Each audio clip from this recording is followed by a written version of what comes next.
বিসমিল্লাহ আলহামদুলিল্লাহ ওসসালাতু ওয়াসসালামু আলা রাসূলিল্লাহ ওয়া বা'দ। সম্মানিত দর্শক শ্রোতা, আজকে আরেকটি গুরুত্বপূর্ণ বিষয় নিয়ে আপনাদের সামনে কথা বলার জন্য হাজির হয়েছি। আপনারা খেয়াল করেছেন, আপনারা দেখেছেন পত্রপত্রিকার মারফতে অথবা সোশ্যাল মিডিয়ায়, টেলিভিশনে আপনারা দেখেছেন যে গতকালকে হেফাজতে ইসলামের আমির আল্লামা জুনায়েদ বাবুনগরী, হেফাজতের যুগ্ম মহাসচিব আল্লামা মামুনুল হক সাহেব এবং পীর সাহেব চরমনাইয়ের ছোট ভাই ইসলামী আন্দোলন বাংলাদেশের নায়েবে আমির সৈয়দ ফজলুল করিম, মুফতি সৈয়দ ফজলুল করিমের বিরুদ্ধে রাষ্ট্রদ্রোহ মামলা দায়ের করা হয়েছে। একটি সংগঠনের মুক্তিযুদ্ধ মঞ্চের নামে, মুক্তিযুদ্ধ মঞ্চ নামক একটি সংগঠনের পক্ষ থেকে এই মামলাটি দায়ের করা হয়েছে। এখন এই বিষয়ে যে কথাটি বলতে চাই সে বিষয়টি হচ্ছে যে আমরা আশঙ্কা করেছিলাম এরকম একটি ঘটনা ঘটবে, সেটি হলো। এই পর্যায়ে এসে প্রথম যে কথাটি বলতে চাই সেই কথাটি হচ্ছে যে দেশবাসী, শুধু সাধারণ মুসলিম নয়, সর্বস্তরের দেশবাসী এ বিষয়ে অবগত যে এই মামলাটি সম্পূর্ণ অনাকাঙ্ক্ষিত, দুঃখজনক, অনভিপ্রেত এবং হয়রানিমূলক, ষড়যন্ত্রমূলক উদ্দেশ্য প্রণোদিত একটি মামলা। এই মামলা দিয়ে মূলত যারা এই মামলা দায়ের করেছে তারা তাদের ইসলাম বিরোধী চরিত্রেরই বহিঃপ্রকাশ ঘটিয়েছে।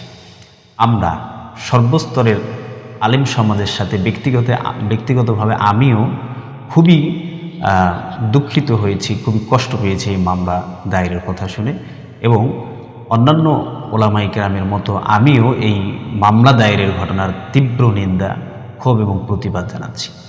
এই পর্যায়ে এসে যে কথাটি বলতে চাই সে কথাটি হচ্ছে যে এর আগেও এই ধরনের মামলা হামলার ঘটনা বাংলাদেশে আলেমদের বিরুদ্ধে, ওলামায়ে কেরামদের বিরুদ্ধে, ইসলামী সংগঠন, ইসলামী নেতৃবৃন্দের বিরুদ্ধে ঘটেছিল। এটি নতুন কোনো কথা নয়। এখন এই ধরনের ঘটনার পরেও আমার প্রশ্ন, সম্মানিত ওলামায়ে কেরাম আপনাদের কাছে, সম্মানিত তৌহিদি জনতা আপনাদের কাছে আমার প্রশ্ন যে এর পরেও কবে আমাদের ঘুম ভাঙবে?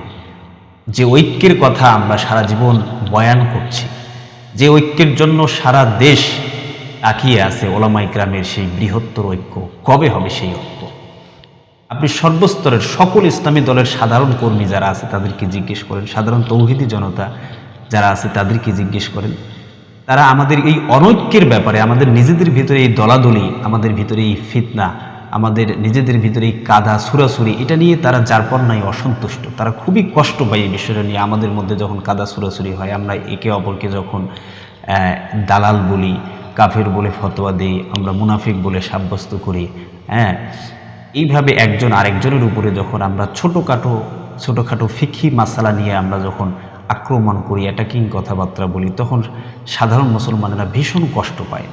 কিন্তু একটা শুকরিয়ার বিষয় যে কথাটি আমি এর আগে আরেকটা ভিডিওতে উল্লেখ করেছি, যে এই একটি সার্বজনীন ইস্যু, ভাস্কর্য এবং মূর্তির এই ইস্যুটাতে সমস্ত ওলামায়ে কেরাম একমত হয়েছে, একটি প্ল্যাটফর্মে দাঁড়িয়ে বলেছে যে হ্যাঁ, এটি হারাম, এটির সাথে ইসলামের কোনো সম্পর্ক নাই। এই বিষয়ে আমরা সবাই একমত হয়েছি এবং এজন্য সবার উপরেই ঢালাওভাবে আক্রমণ শুরু হয়েছে, হামলা হচ্ছে, মামলা হচ্ছে, হয়তো গ্রেপ্তারও শুরু হবে।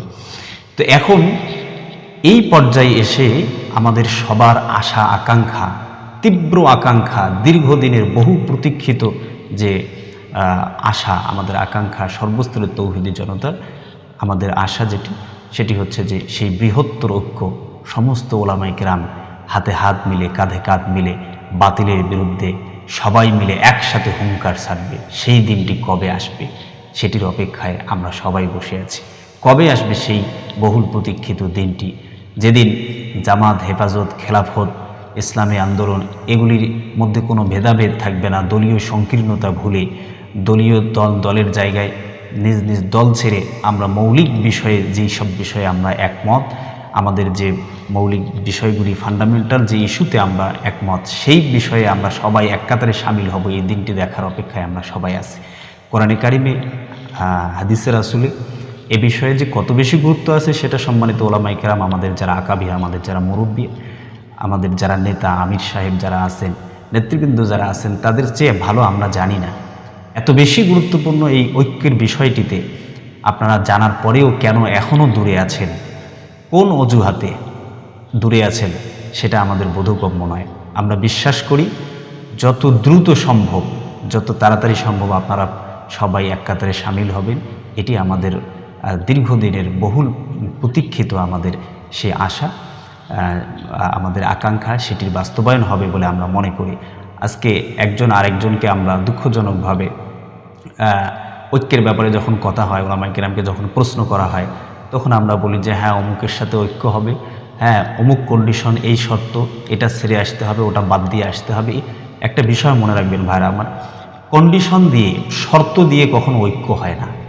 অমুকের আকীদা খারাপ, তমুকের এই সমস্যা, তার এই সমস্যা, তার সেই সমস্যা, এই সমস্ত বিষয় নিয়ে শর্ত দিয়ে, কোনো কন্ডিশন দিয়ে ঐক্য হয় না। আমরা মৌলিক বিষয়ে সবাই একমত, আমাদের শত্রুরাও এক, আমাদের বিরোধীরাও এক, আমাদের অপরাধটাও এক। ওমা নাকামু মিনহুম ইল্লা আইয়ুমিনু বিল্লাহিল আজিজিল হামিদ, মহাপরাক্রমশালী আল্লাহর উপরে আমরা ঈমান এনেছি, এছাড়া আমাদের আর কোনো অপরাধ নাই। এই মহাসত্য জানার পরেও নিশ্চয়ই আমরা আর দূরে থাকবো না। আল্লাহ তাআলা আমাদের সবাইকে যত দ্রুত সম্ভব ওলামায়ে কেরামের নেতৃত্বে, আমাদের আকাবির, আমাদের মুরব্বী, আমাদের নেতৃবৃন্দ, আপনারা সবাই এক হয়ে যাবেন। আপনাদের নেতৃত্বে আমরা এগিয়ে যাব। দুর্বার একটি আন্দোলন গড়ে উঠবে বাংলাদেশে, যে আন্দোলনের মাধ্যমে জুলুমের অবসান ঘটবে, যাবতীয় অপসংস্কৃতি এবং দুর্নীতি বিদায় নেবে এবং সমস্ত অন্যায় অপরাধ ঘুচে যাবে। আবার সুদিন ফিরে আসবে। বাংলাদেশে, প্রিয় মাতৃভূমি বাংলাদেশ একটি সুখী সমৃদ্ধশালী দেশ হিসাবে মাথা উঁচু করে দাঁড়াবে বিশ্ব দরবারে। সেই আশা নিয়ে আমি আজকের কথা শেষ করছি। আমা তৌফিক ইল্লা বিল্লাহ, আমা আলাইনা ইল্লাল বালাগ। আসসালামু আলাইকুম ওয়া রাহমাতুল্লাহি ওয়া বারাকাতুহু।